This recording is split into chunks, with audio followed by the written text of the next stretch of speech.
Y para hablar de cosas viejunas, pues aquí vamos a empezar. Hostia. Vamos a ponernos en contacto con Alex, que nos ha mandado este maravilloso libro de En mi ciudad. Oh. En el cual viene aquí un parche, con tío. Con un parche que es para ti por tu cumpleaños. Oh. Ahí, Me cago en 10. Con Qué guapo, tío. Y que habla de, bueno, es un libro muy bonito. Que es ha guapísimo. Aquí Ovejas Negras. Tengo un sombrero igual. Y para empezar esta entrevista vamos a poner una canción que nos ha mandado de una de las bandas. Alex, sí, correcto. Sí, nos ha mandado una canción para empezar y otra para finalizar, de grupos de la escena mod de los años 80 en Barcelona. Así que con todo nuestro cariño, aquí va esta canción. ¿la tienes ya? Casi, casi, ¿no? Ahí está. Voy, la subo. Súbela.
Bueno, saludos Alex, ¿qué tal? Aquí estamos, nos ha gustado mucho esta canción que nos recomendaste, que habla de eso, de la escena como tu libro. ¿Qué tal por allí?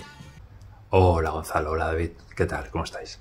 Cuéntanos un poco cómo viviste esos años, si es que los viviste realmente, y qué te motivó para hacer, para escribir este pedazo de libro de esos años. Pues mira, lo de este libro fue un poco curioso, porque yo la verdad es que no soy contemporáneo de toda esta gente. Yo no viví esta escena, yo no vivía en los mismos ambientes que estuvieron ellos. Soy algo más jovencillo que los más jóvenes y bastante más jovencillo que los más mayores. O sea, como 6, 7 años por lo menos más jovencillo que ellos.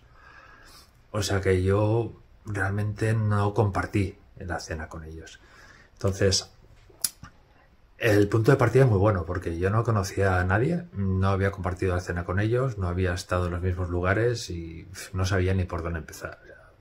El punto de partida es perfecto para escribir un libro, ¿no? El caso es que, bueno, por una serie de casualidades, después de haber estado intentando encontrar a alguien con quien hablar, pues tropecé con alguno de ellos. Y a partir de ahí pues fue ir tirando del hilo y ir entrevistando a unos y a otros mientras pude. ¿Cómo me animé a escribir este libro? Pues es una cosa que apareció básicamente porque yo quería leer sobre esto. Quería leer sobre esta historia, quería leer sobre esta gente y no encontraba dónde. No encontraba nada más que algunas cosas sueltas por aquí y por allá, algunos artículos que te podías encontrar de fanzines antiguos. Algún libro sí que se había escrito por parte de ellos, pero no hablando realmente de cómo apareció la escena, de los lugares, de todo lo que se habla en el libro. Se hablaban de fragmentos, de algunas cosas, de algunos eventos, sí que se comentaban, pero muy poquita cosa. Básicamente yo lo que hice fue recoger toda la información que me encontré por ahí suelta, la fui apuntando, recogiendo eventos, cogiendo referencias, apuntando nombres y preparándome para lo que iba a ser después las entrevistas con cada uno de ellos, ¿no? Y el tema venía porque, bueno, no encontraba esta información y sobre todo porque a mí me mosqueaba bastante el tema de que parecía que en Barcelona no había pasado nada durante los 80, ¿no? todo se queda siempre muy enfocado a lo que fue la nueva ola madrileña, la movida madrileña que se llamó, y esto ha dejado en la sombra a todas las otras movidas, podríamos llamarlo, que existían. Y a partir de esto fue por lo que me empecé a interesar por todo lo que había pasado en Barcelona por ahí por los 80. Y buscando la información, tropecé con la escena mod, realmente. Yo conocía algunos grupos de esta escena, conocía pues sobre todo a Brighton 64, que son los más conocidos, seguramente la punta de lanza de todo esto. Y de nombre, pues un poquito Camembert, quizá, que solo eran los otros que conocía más. Pero no se veía gran cosa sobre ellos, no había forma de saber de dónde habían empezado, de dónde salían, quién era esta gente, qué hacían, por dónde se reunían. Sabía que había algunos eventos que se habían empezado por ahí, algunas scooter runs, justamente, algunos encuentros así internacionales, pero encontrar esta información era complicadísimo. Y bueno, pues picado así bastante por la curiosidad, pues me puse a buscar cosas sobre ellos y al no encontrarlas fue cuando decidí que alguien tenía que explicarlo, ¿no? Porque parecía que todo el mundo tenía mucho interés en que se explicase esta historia, pero al final nadie se decía explicarla. O sea que dije, pues mira, que quién más indicado que yo, que no conozco a nadie ni estuve allá, ¿no? Bueno, Alex, cuéntanos, en toda esta movida musical, ¿las motos, las scooters eran también importantes? Pues los rallies, estos rallies de scooters eran una parte muy importante, de lo que se llamaban las concentraciones internacionales, concentraciones que era como muy militar, ¿no? Pero era el nombre que tenían. Solía haber una primera parte que eran las scooter runs, como se llamaban, que era pues bueno, toda la gente que había venido de los distintos países, se venían con sus lambretas, con sus Vespas, con sus scooters, y se iban normalmente a hacer una ruta hasta algún punto donde la organización ya había montado algún evento, ¿no? Normalmente aquí en Barcelona, pues al principio sobre todo se iba a Lloret, es una localidad cercana, no está muy lejos de aquí, y allá pues se pasaba el día completo.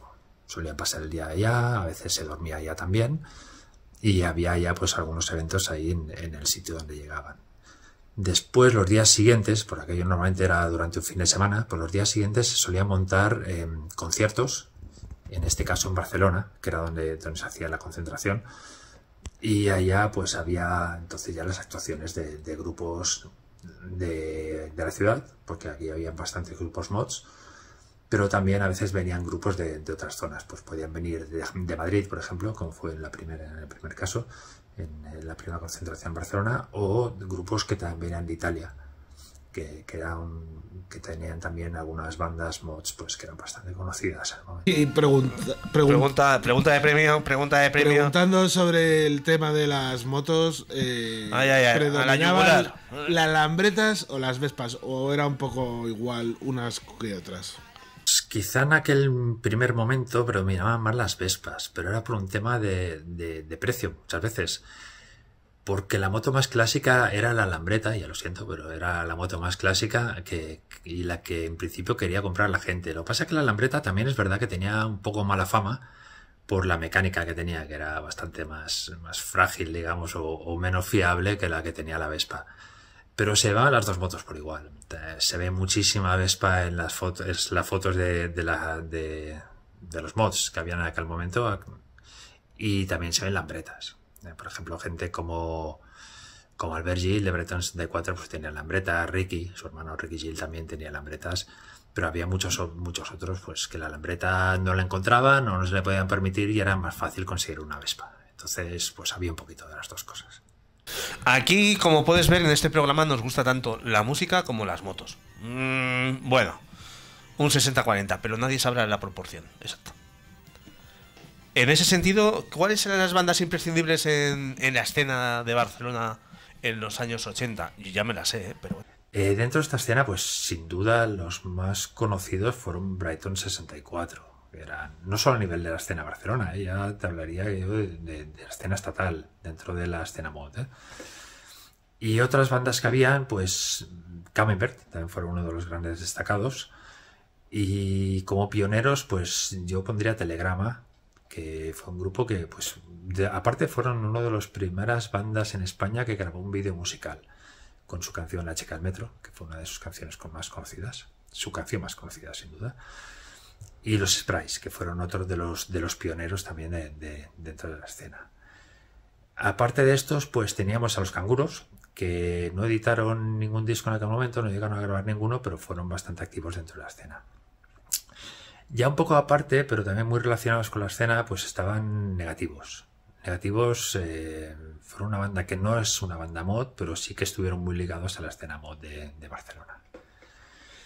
En cuanto a influencias, pues mira, lo fácil era las influencias más cercanas, que fue el revival mod inglés, los Jam, sobre todo como grupos principales, o los Lambretas o los Secret Affair también, que estaban en aquel momento y que eran fáciles de encontrar. Y así tiramos un poco más atrás, pues teníamos que ir a las referencias clásicas más conocidas, que son los Who o los Small Faces. Estas eran las inmediatas. Otras referencias eran mucho más difíciles de encontrar en aquel momento, era complicado sacar la información, ¿no? Entonces, pues mira, a través de las versiones que hacían estas bandas, pues ibas conociendo otra música más antigua, sobre todo lo que eran la Motown, que era lo fácil de encontrar, que era lo que te podías encontrar pues en las cubetas estas de discos de saldos, que no quería nadie y que habían un montón. Y ahí pues había recopilatorios de Motown, por ejemplo, que tenían temas muy conocidos. Y ya cuando empieza a haber más información, cuando empieza a haber más intercambio con otras escenas, pues ya entonces empieza a entrar la música, sobre todo el Northern Soul. Northern Soul fue de los primeros o de los referentes más clásicos dentro de la escena, con lo que es más purista. El Northern Soul, las Stax también tenían bastante influencia, y después pues también empiezan a entrar los ritmos jamaicanos.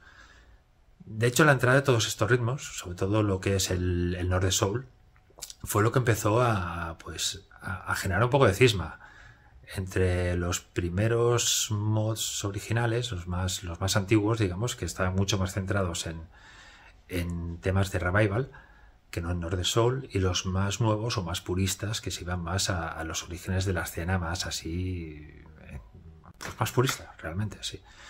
Y ya pues había un poquito de cisma entre los unos y los otros, y un primer conato ahí de separación dentro de la escena. El ecosistema urbano en esos años en otras ciudades fue bastante convulso, con casos como Rocola, entre mods, rockers. ¿Sucedió lo mismo en Barcelona? ¿O había cierta unión entre tribus urbanas? Ecosistema. El ecosistema. ¿Cómo estaba el ecosistema catalán? Había en Barcelona. ¿Había buen rollito o no había buen rollito? Sí. Fue una época violenta, sí. En Barcelona también lo fue. Igual no tanto al principio, ¿eh? Al principio había pues una relación bastante buena. Sobre todo porque es que se compartían los mismos lugares y se compartían los mismos locales. Sobre todo los mismos conciertos. Había conciertos en los que tocaban bandas rockers y bandas más mods. Y el público pues podía pues convivir allá pues bastante bien, la verdad, sin demasiado conflicto, ¿no? Sobre todo entre los miembros de las bandas, ¿eh? Los componentes de las distintas bandas, fueran rockers o fueran mods, pues se llevaban muy bien entre ellos y muchas veces pues salían juntos, ¿no? Más adelante sí que la cosa se convirtió ya en algo más conflictivo y había más broncas y había más problemas, ¿no? Entre mods y los rockers, sobre todo los motoristas, ¿no? Pero cuando peor se puso la cosa, cuando ya más violento fue con la llegada de los skins nazis. Entonces ya ahí lo que fueron los conflictos entre las distintas subculturas o tribus que se llamaban en aquel momento ya fueron algo más serio. Bueno, y ya para terminar, si os ha parecido una chorrada esta entrevista, es normal, somos así. Pues sí, somos un poco chorras. Muchísimas gracias, Alex. Un placer haber podido hablar con vosotros. Espero que os guste el libro. Un saludo. Aquí está en mi ciudad, lo podéis buscar en internet en varias plataformas, lo edita Ovejas Negras. Un libraco, o sea, es un libraco, no es... Mira, aquí, ahí, para los que nos estáis viendo, Era una buena idea para regalar en Navidad, pero eso es, pero lo puedes regalar en mi cumpleaños. O en San Valentín, Maroto, que está gracias. ahí a la vuelta de la esquina. En San Valentín también, porque la portada es deliciosa. Y muy vienen cosas muy curiosas, así como una especie de directorio de personalidades, de tal. No sé, está muy curioso este libro. Buscarlo por ahí en la red y hacer con vuestra copia, que nosotros ya tenemos la nuestra. Y para terminar vamos a poner ese tema de Camembert, que es otro grupo de la escena catalana de esos años. Ah, sí, los Camembert. Qué bueno. Y que nos ha recomendado Alex, así, Terciopelo Azul.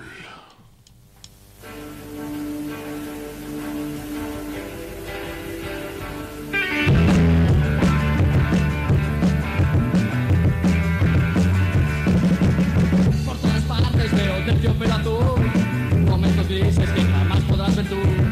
Con cada día no sé qué puede pasar, no son vidas que nunca conocerás. Olvida la visión del terciopelo azul, corre deprisa con el primer autobús. Corrige tus errores y hazlo sin pensar, segundos antes del juicio final.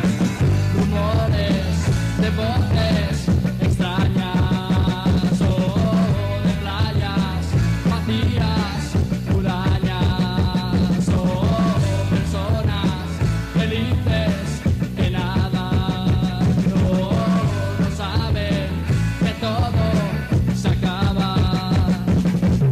La calle está forrada en terciopelo azul, en Barcelona ya no hay nadie como tú.